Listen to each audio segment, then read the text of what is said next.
ভাই তুমি আজ কি করছো? এই তো কেক করছি হ্যাপি হ্যাপি বিস্কুট দিয়ে। হ্যাপি হ্যাপি বিস্কুট দিয়ে কেক? হ্যাঁ। কিভাবে করছো, কি কি লাগছে? এখানে আমি 5 টাকা দামের হ্যাপি হ্যাপি বিস্কুট নিয়ে নিয়েছি। এগুলো মানে ছাড়িয়ে আমি ব্লেন্ড করে নিয়েছি মিক্সারে ব্লেন্ড করে নিয়েছি। তারপরে হচ্ছে পরিমাণ মতো চিনি দিয়ে দিয়েছি, 4 চামচ চিনি দিয়েছি। আচ্ছা। আর বিস্কিটটা তো মিষ্টি, তোমরা যারা কম মিষ্টি খেতে পছন্দ করো তোমরা নাও চিনি দিতে পারো, আর যারা পছন্দ করো তারা দেবে। মিষ্টিটা নিজস্ব পরিমাণে দেবে। আর তারপর এখানে ইনো দিয়ে করব, আর তোমরা যারা ইনো দেবে না তারা তোমরা বেকিং পাউডারও দিতে পারো যাদের বাড়িতে আছে। আমি ইনো দিয়ে করব। আর ডেকোরেশনের জন্য জেমস নিয়ে নিয়েছি আর ক্যাডবেরি নিয়ে নিয়েছি। আচ্ছা, ক্যাডবেরি, ওকে। আর এটা এবার আমার ব্লেন্ড করা হয়ে গেছে। এবার কি করা হবে এতে? এবার আমি অল্প পরিমাণে দুধ দিয়ে এটাকে আস্তে আস্তে গুলতে থাকবো, মানে ভালো করে মিক্স করব। যত ভালো করে আমি হাতে করে যত নাড়তে থাকবো, যত ভালো করে ব্লেন্ড হবে তত কেকটা বেশি স্পঞ্জি হবে। এই দেখো আমি অল্প অল্প করে দুধ দিয়ে এটাকে ব্লেন্ড করছি। ব্লেন্ডটা হচ্ছে বেশি টাইটও হবে না বেশি পাতলাও হবে না। দেখো আমি কিরকম করছি। বন্ধুরা ভালো করে এটাকে এরকম ব্লেন্ড করতে হবে। যতক্ষণ না তোমাদের হাতে যন্ত্রণা হচ্ছে বা ব্যথা হচ্ছে ততক্ষণ তোমরা থামবে না, একভাবেই তোমরা করে যাবে আমার মতো।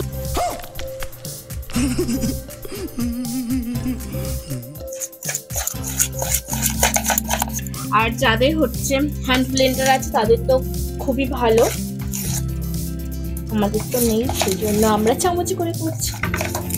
দেখো বন্ধুরা আমার নাড়তে নাড়তে হাতেতে লাগছিল বলে তোমাদের দাদা ভাইও আমাকে একটু হেল্প করে দিচ্ছে। ইনোর প্যাকেটটা আমি সবটাই দিয়ে দেবো।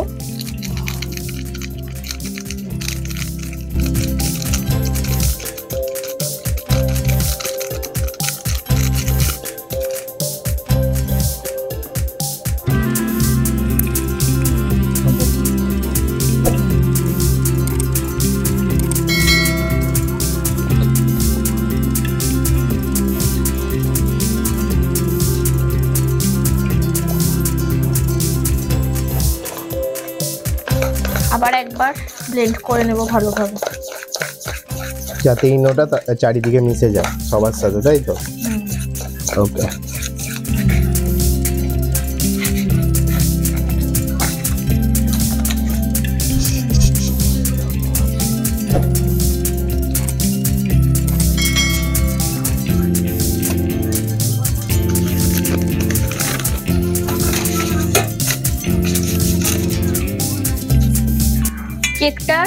কেকটা ঢালার আগে আমি কিছু কাজু আর কিশমিশ আমি এখানে নিয়ে নিয়েছি, আর এগুলোকে একটু ছোট করে কেটে নিচ্ছি ওর উপরে দেব। কাজুগুলো ছোট ছোট পিস করে একটু কেটে নেব। ফাইনালি সবকিছু হয়ে গেছে। আমি এবার ব্যাটারটা কেকের মোল্ডের মধ্যে ঢেলে দিচ্ছি।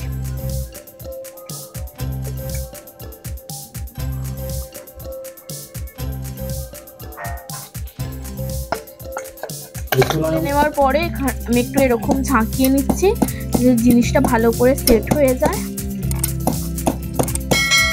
আচ্ছা, এখন একটু দিচ্ছ আবার পরে একটু দেবে নাকি? না, সবই এখন দিয়ে দেব। সবই এখন চলে যাবে, ওকে।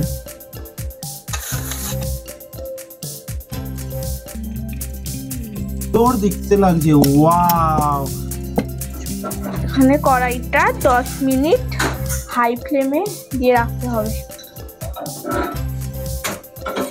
A few moments later. 10 minute হয়ে গেছে, এটা আমি বসিয়ে দিই। এটা এবার 35 থেকে 40 মিনিট রাখতে হবে। প্রায় 40 মিনিট পর আমি ঢাকনাটা খুলে একটা টুথপিক দিয়ে কেকটাকে দেখে নেব ভালো করে হয়ে গেছে নাকি। টুথপিকে কিছু লেগে নেই, তার মানে কেকটা ভালোভাবে হয়ে গেছে। এবার একটা ডিশেতে নামিয়ে নেব।